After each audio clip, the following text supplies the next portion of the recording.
చరిత్రలో మొట్టమొదటిసారిగా మహానాడు నిర్ణయం ప్రకటించిన తర్వాత కరోనా సంక్షోభ సమయంలో కరోనా కాబట్టి ఆనాడు సాంకేతికత ఆధారంగా మహానాడు జరిగింది.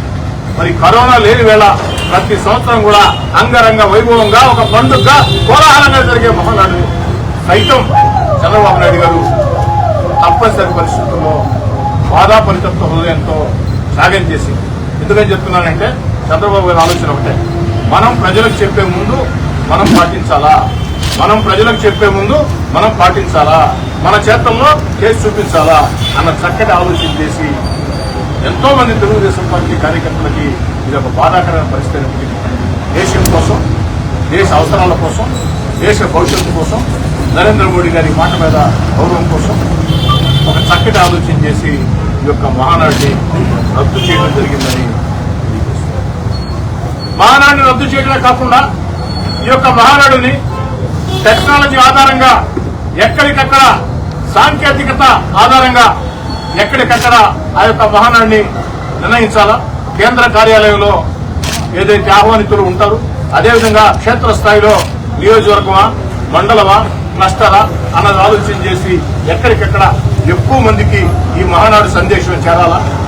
ప్రతి సంవత్సరం మహానాడు లాగే రాజకీయ తీర్మానాలు ఉంటాయి, రాష్ట్ర భవిష్యత్తు కోసం తీర్మానాలు ఉంటాయి, ప్రజా సమస్యల మీద చర్చ ఉంటుంది. గత వైఎస్ఆర్ కాంగ్రెస్ పార్టీ పరిపాలనలో విధ్వంసమైనటువంటి వ్యవస్థల గురించి ఉంటుంది. భవిష్యత్ ఆంధ్రప్రదేశ్ కి చంద్రబాబు గారు చేసే దశ దిశ ఉంటుంది. అదే మహానాడు చక్కటి తీర్మానాలు ఉంటాయి, చక్కటి చర్చా కార్యక్రమాలు ఉంటాయి. కానీ మహానాడిని నెల్లూరులో బహిరంగంగా భారీ ఎత్తున చేస్తే కొన్ని వేల వాహనాలు ఆ యొక్క ఇంధనం ఆ యొక్క ఆదా చేయాలా, దాన్ని 10 మంది కూడా ప్రజలు కూడా స్ఫూర్తిని చేయడం వల్ల ఉద్దేశంతో ఈ మహానాడుని హంగు ఆర్భాటం లేకుండా సాంకేతికత ఆధారంగా నిర్వహిస్తున్నాం. మనస్ఫూర్తిగా ఒక పక్క నెల్లూరు జిల్లాలో ఈ మహానాడు అంగరంగ వైభవంగా జరగలేదే అన్న బాధ ఒక పక్క ఉంది. కానీ మరో పక్క ఈ దేశం ఉండే పరిస్థితుల్లో నరేంద్ర మోడీ గారి ఆలోచనని చంద్రబాబు నాయుడు గారు అమలు చేశారు. బాబు గారు కూడా ముందు చూపుడు నాయకులు కాబట్టి ఈ విషయం ప్రజలకు మొత్తం తెలియజేసేదానికి చెప్తూ తెలుగుదేశం పార్టీ కార్యకర్తలు, నాయకులు అందరికి కూడా మనం చేస్తూ ఉన్నా ఈ యొక్క మహానాడు సాంకేతికత ఆధారంగా జరుగుతుంది. ఈ రోజే నెల్లూరు రూరల్ నియోజకవర్గంలో క్లస్టర్ ఇన్ఛార్జీలు, కో క్లస్టర్ ఇన్ఛార్జీలు, డివిజన్ అధ్యక్షులు, అనుబంధ సంఘాల నాయకులు ప్రత్యేక సమావేశం పెట్టి ఆ సాంకేతిక ఆధారంగా ఏ విధంగా చేయాలా అన్న దాని మీద చర్చ పెడతామని తెలియజేస్తాం. మరోసారి ఒక చక్కటి నిర్ణయం తీసుకున్నటువంటి చంద్రబాబు నాయుడు గారికి, యువనేత నారా లోకేష్ గారికి ప్రత్యేకంగా ధన్యవాదాలు తెలియజేస్తూ నా మాటలు ముగించే ముందు జాతీయ అధ్యక్షుడు చంద్రబాబు నాయుడు గారికి, యువనేత నారా లోకేష్ గారికి వినయపూర్వక అభ్యర్థన. ఈ సంవత్సరం అన్ని అనుకుని రంగం సిద్ధమైన తర్వాత ప్రత్యేక పరిస్థితుల్లో హంగు ఆర్భాటాల దూరంగా సాంకేతిక ఆధారంగా నిర్వహిస్తున్నారు కాబట్టి వచ్చే సంవత్సరం మహానాడు ఖచ్చితంగా నెల్లూరు జిల్లాలోనే జరపాలని, వచ్చే సంవత్సరం మహానాడు నెల్లూరు జిల్లాలో జరిగే విధంగా అప్పటికి దేశ పరిస్థితులన్నీ కూడా నరేంద్ర మోడీ గారి నేతృత్వంలో, చంద్రబాబు నాయుడు గారి నేతృత్వంలో అన్ని రకాల కూడా దేశమంతా పరిస్థితులు చక్కదిద్దుకుంటాయి.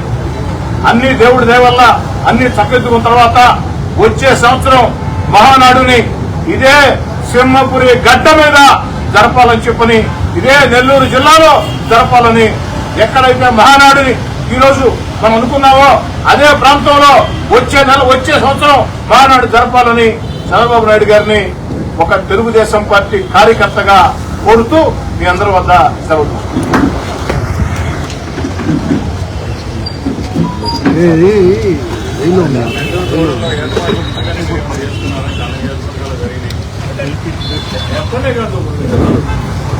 జిల్లాలో జరుగుతున్నప్పుడు అంటే రాష్ట్రం అంతా కూడా వచ్చే ప్రతినిధులు వాళ్ళందరూ కూడా రావాలా అని అందరూ రాష్ట్రంలో 175 మంది ఎమ్మెల్యేలు కానీ మొత్తం అందరూ ఏర్పాటు చేస్తారు.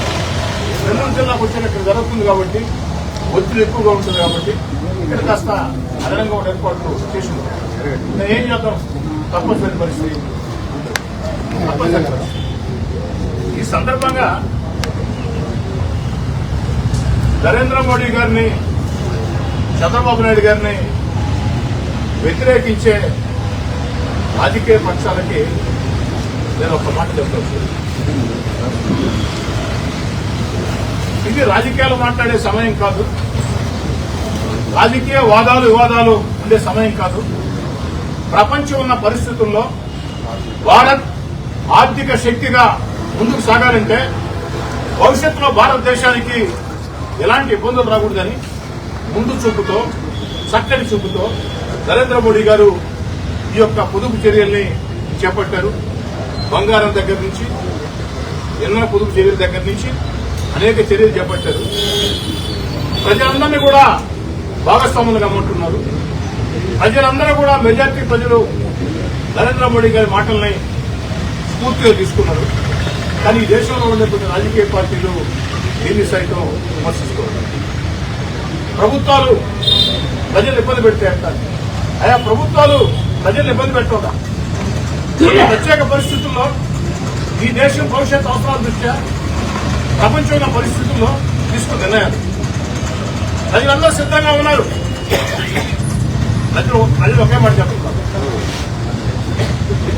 భారతదేశాన్ని విదేశీ శక్తుల బారి నుంచి, దేశ ద్రోహుల బారి నుంచి కాపాడేందుకు కాశ్మీర్ ప్రాంతాల్లో, చైనా సరిహద్దుల్లో, సియాచిన్ మంచు ప్రాంతాల్లో భారతదేశ సైన్యం తమ కుటుంబాలకు దూరంగా, తమ భార్య బిడ్డలకు దూరంగా, తమ బంధుమిత్రులకు దూరంగా ఆడ పహరా కాస్తూ దినం దినం మా కణం కణం దేశమాతకే సమర్పణం అంటూ, మా దేహాలు ముక్కలైనా మా దేశాన్ని ముక్కలు కానివ్వమని భారతదేశంలో ఉండే సైన్యం త్యాగాలు, రక్త తర్పణాలతో భారత మాత రక్షణ కోసం, భారతదేశ రక్షణ కోసం సరిహద్దుల్లో కాపాలు కాస్తూ ఉన్నాయి. మరి భారతీయులుగా ఉన్నటువంటి ప్రజలు మేము కూడా కొన్ని త్యాగాలు సిద్ధపడాలా? నరేంద్ర మోడీ గారు చెప్పింది 100% నిజం. ఈ దేశం ప్రపంచంలో అనేక దేశాలు ముక్కలవుతున్నా, ప్రపంచంలో అనేక దేశాలు ఆర్థికంగా దివాలా తీస్తున్నా, ఈ దేశం ఇంకా పటిష్టంగా ఉందంటే, ఈ దేశ ఆర్థిక వ్యవస్థ గట్టిగా ఉందంటే దానికి కారణం నరేంద్ర మోడీ గారి ఒక పటిష్టమైనటువంటి నాయకత్వం, భారతదేశంలో ఉండే ఉన్నతాధికారుల ఒక చక్కటి ఆలోచనలు. అన్నిటికీ మించి కులాలు మతాలు వేరైనా మనమంతా భారతీయులం, వేషం భాష ఏదైనా మనమంతా భారతీయులం. ఏదైతే భారతదేశంలో కులాలు మతాలు వేరైనా మనం అందరం కూడా వసుధైవ కుటుంబంలాగా ఈ దేశం నాది, భారతదేశం నాది, నేను భారతీయుడిని అని చెప్పే విధంగా ఈ భారతదేశం ముందుకు సాగుతుంది. మరి ఇన్ని త్యాగాలతో భారతదేశంలో ఉండే కోట్లాది ప్రజలు ఆ యొక్క సైనికులు చేసే త్యాగాలతో, దేశ నాయకత్వం చేసే త్యాగాలతో, ఉన్నతాధికారులు చేసే త్యాగాలతో జీవితాల మొత్తం పణంగా పెట్టి సైంటిస్టులు ఎవరైతే ఉన్నారో అనేక రకాల పరిశోధనలు చేసి కుటుంబ జీవితాలని, బంధాలని, అనుబంధాలని అన్నింటి వదులుకుని అనేక పరిశోధనలు చేసి భారతదేశాన్ని ముందుగా పెట్టుకోవాలి. ఓ భారతీయుడిగా నాకు బాధ్యత ఉంది. నరేంద్ర మోడీ గారు సాధారణ ప్రజల్ని, మమ్మల్ని ప్రాణాలు ఇవ్వండి అని అనడం వల్ల చిన్న చిన్న త్యాగాలు కొంతకాలం కూడా, ఓ ఏడాది పాటు బంగారం కొనుగోలు, ఓ ఏడాది పాటు విదేశీ టూర్లు, ఓ ఏడాది పాటు ఇంధన పొదుపు చర్యలు పాటించండి. భవిష్యత్తులో కూడా మేము ముందు చూపుతో పెట్టినటువంటి ఏదైతే సూర్యఘర్ పథకం ఉందో, ఏదైతే ఆ యొక్క మనకి ప్రత్యామ్నాయ పెట్రోల్కి, ఆయిల్కి ప్రత్యామ్నాయ మార్గాల్ని మనం ఎంచుకున్నాం, ఆ రకంగా ముందుకు సాగుతాం. దీనికి ప్రజల సహకారం కావాలని చూపించారు. దీంట్లో తప్పే ఉంది. మరి భారతదేశంలో ఒక్క మాటలో చెప్పాలంటే నరేంద్ర మోడీ గారిని, చంద్రబాబు నాయుడు గారిని విమర్శించే ప్రతిపక్షాలని దారి తప్పిన ప్రతిపక్షాలుగానే భావిస్తున్నా. నరేంద్ర మోడీ గారిని, చంద్రబాబు నాయుడు గారిని విమర్శించే ప్రతిపక్షాలని దారి తప్పిన ప్రతిపక్షాలు, గమ్యం లేని ప్రతిపక్షాలు, ముందు చూపు లేని ప్రతిపక్షాలు, దేశభక్తి లేని ప్రతిపక్షాలు, కేవలం రాజ్యాధికారం, అధికారం, ఓట్లు తప్ప మరోది ఆలోచన చేయకుండా ఏదో రకంగా అధికారం రావాలా అన్న తాపత్రయం తప్ప మరొకటి లేదు. దయచేసి ఆ ప్రతిపక్షాలు కూడా పిలుపునిస్తూ ఉన్నా. దయచేసి ఈ విషయంలో రాజకీయ వివాదాలు వద్దు. ఒక చక్కటి సందేశాన్ని ఈ దేశ ప్రధానమంత్రి ఇచ్చారు. ఒక చక్కటి నిర్ణయాన్ని చంద్రబాబు నాయుడు గారు తీసుకున్నారు. అందరం కలిసి పనిచేద్దాం. ఎన్నికలు వచ్చిన వేళ ఎవరికి నచ్చిన పార్టీకి వారు ఓటేసుకుంటారు, ఎవరికి నచ్చిన వ్యక్తికి వారు ఓటేసుకుంటారు. ఎన్నికలు లేని వేళ ప్రపంచమే ఒక పెను సవాల్ని ఎదుర్కొనే పరిస్థితుల్లో ఈ రాత్రికి ఏమవుతుందా, రేపేమవుతుందా, ఎల్లుండేమవుతుందా అనే పరిస్థితుల్లో భారతదేశానికి ఏమీ కాకూడదు అనుకుంటే మనం అందరం కూడా ఒక్క తాటి మీద ఉండాలా. కాబట్టి కులాలు మతాలు వేరైనా, పార్టీలు వేరైనా, ప్రాంతాలు వేరైనా, వర్గాలు వేరైనా ముందు నేను భారతీయుడిని, ఈ దేశంలో పుట్టిన భారతీయుడిని అన్న భావన ప్రజల్లో వచ్చే విధంగా అన్ని రాజకీయ పార్టీలు పనిచేస్తేనే ప్రజలు ఆ యొక్క నరేంద్ర మోడీ గారి, చంద్రబాబు గారి వ్యతిరేక ప్రతిపక్షాలని కనీసపాటి గౌరవిస్తారు. అలా కాకుంటే ప్రజల ఆగ్రహాల్లో మీరు కొట్టుకుపోతారు. కాబట్టి ఈ దేశంలో నరేంద్ర మోడీ గారిని, చంద్రబాబు గారిని కారణం లేకుండా ఉచ్చ నీచాలు మరిచి విమర్శించే ప్రతిపక్ష నాయకులారా, దారి తప్పిన గమ్యం లేని, భవిష్యత్ తెలియని ప్రతిపక్షాలుగా మీరు మిగలవద్దు. జనజీవన స్రవంతిలో కలవండి. ప్రజల ఆకాంక్షలకి, ప్రజల గుండె చప్పుళ్లకి అనుగుణంగా రాజకీయాలు చేయండి అని పిలుపునిస్తున్నాం. ఓకే సార్, చెప్పండి లక్ష్మి గారు. మీరు పొదుపులో భాగంగా సైకిల్ తప్పుతున్నారు, స్కూటర్లు తప్పుతున్నారు, వాహనాలు కూడా రద్దు చేస్తున్నారు. కానీ ఈ సందేశం ఇచ్చిన ప్రధానమంత్రి విదేశాలకు పర్యటనలో సైకిల్ బాగున్నాయి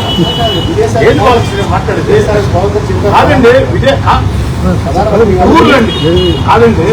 ఒక భారతదేశ ప్రధానమంత్రికి అనేక దేశాలతో అవసరాలు ఉంటాయి, అంతర్జాతీయ సంబంధాలు ఉంటాయి, అంతర్జాతీయ సమస్యలు ఉంటాయి. కాబట్టి ప్రధానమంత్రి చెప్పింది టూర్లు, మోడీ గారు టూర్ అని పోయారా? నరేంద్ర మోడీ గారు విహారయాత్రకు పోయారా? ఏదైనా టూర్కు పోయారా? విదేశాలకు పోయాడు. విదేశాలకి సైకిల్లో పోలేదు కదా, విదేశాలకి మోటార్ వెహికల్లో పోలేదు కదా, విదేశాలకి విమానంలో పోవాల్సిందే కదా. అదే నేను చెప్పేది. దీంట్లో కూడా ఎందుకు వాదాలు ప్రతివాదాలు? మనం అందరూ అడుగుతున్నా, మీరు విదేశాలకి సైకిల్లో పోతారా? విదేశాలకి ఈ మోటార్ సైకిల్లో పోతారా? ఇప్పుడు సపోజ్ మీ బంధువులకి ఎవరికో ఎమర్జెన్సీగా అమెరికాలోనో లండన్లోనో ఆరోగ్య సమస్య వస్తుంది, జరగద్ది, అడిగి మీరు పోవాల్సి ఉంటుంది, పోకుండా అయిపోతారా? నరేంద్ర మోడీ గారు చెప్పింది ఏంది? దయచేసి కొంతకాలం పాటు, అంటే ఓ ఏడాది పాటు విహారయాత్రలకి విదేశాలకు వెళ్ళవద్దు. ఆ విహారయాత్రలు పెట్టే ఖర్చు భారతదేశంలో చక్కటి విహార ప్రదేశాలు ఉన్నాయి, అక్కడికి వెళ్ళండి. దానివల్ల దేశానికి సాయం చేసిన వాళ్ళు అవుతారు. ఓ ఏడాది పాటు బంగారం కొనవద్దు, అంటే వీలైన తక్కువ. ఇప్పుడు పెళ్లి అవుతుంటుంది, వెళ్ళినప్పుడు కనీసపాటి బంగారం కొనుక్కుంటారు కదా, దానికి తప్పట్టం లేదే. కొంచెం బంగారం కొనుగోలు తగ్గించండి. ఇంధన పొదుపు చేయడు, అందరినీ నడవండి అని చెప్పడం లేదే. కాస్త పొదుపు పాటించండి. వారానికి ఒక రోజు, తర్వాత ఒక 2 రోజులు ఉద్యోగస్తులు వర్క్ ఎట్ హోమ్, అదే వర్చువల్ విధానంలో మీటింగ్లు, సాధ్యమైనంత వరకు ఇంధన పొదుపు చేయడం పాటించండి అని పిలిపించాడు. దీంట్లో తప్పే ఉంది. దేశ ప్రధానమంత్రి ఖచ్చితంగా ఆయన కూడా ఢిల్లీలో ఉండాలా, ఆయన కూడా సైకిల్ తిరగాల, ఆయన ఈ మోటార్ సైకిల్ పోవాలని ఎలా సాధ్యం ఉంది? ఇప్పుడు మోడీ గారు విహారయాత్రకు పోలా, అదే నరేంద్ర మోడీ గారు విహారయాత్రకు పోతే మొట్టమొదటి మీకంటే ముందు నేను ప్రశ్నిస్తా. నరేంద్ర మోడీ గారు ప్రస్తుతం ఉండే పరిస్థితుల్లో భారతదేశానికి మేలు చేసేదానికి కొన్ని దేశాలతో చర్చలు జరగాలంటే మండలో పోవాల్సింది దేనికోసం?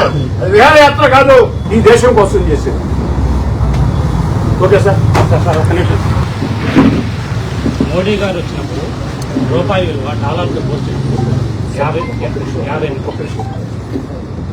ఈ సమస్యలన్నీ ఉన్నాయి కాబట్టి అపారమైన పరికరం ఉంది కాదకుండా రూపాయి విలువ గురించి మనకు తెలియదు.